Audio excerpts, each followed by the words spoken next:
Today, I'm speaking to those who use Excel to analyze data. You can be a data analyst, financial analyst, or whatever you want to call yourself, but you use Excel to analyze data. So, I'm speaking to those people, and we are looking at how you can remove outliers from your data and just analyze or get the average of your population, excluding the outliers. Okay, let's head straight to the workbook.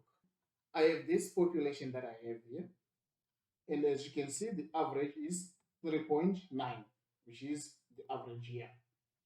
But if I want to remove a portion of my population, for example, here in my population, I have this 7 and I have this 1 here. They are quite outliers. If I think they're outliers to me, I can take them out. So, how do I take them out without deleting or without tampering with my population?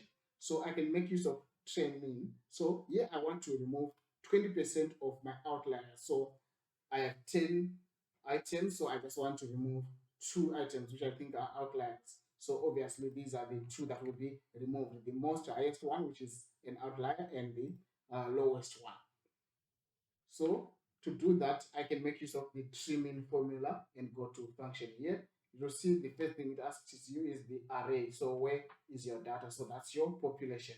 So I just select the entire population. And here it's asking me the percent that I want to remove. So I want to remove 20%.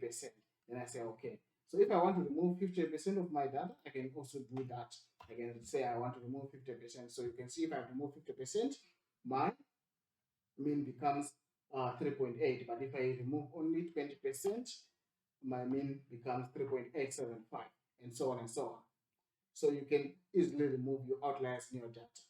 I hope you have enjoyed this video. If you have Excel tips that you would want to give to other Excel users, please just throw them in the comment to my video. And also, if you haven't subscribed to my video, please do subscribe so that you can be notified when I upload new videos. Thank you. Bye-bye.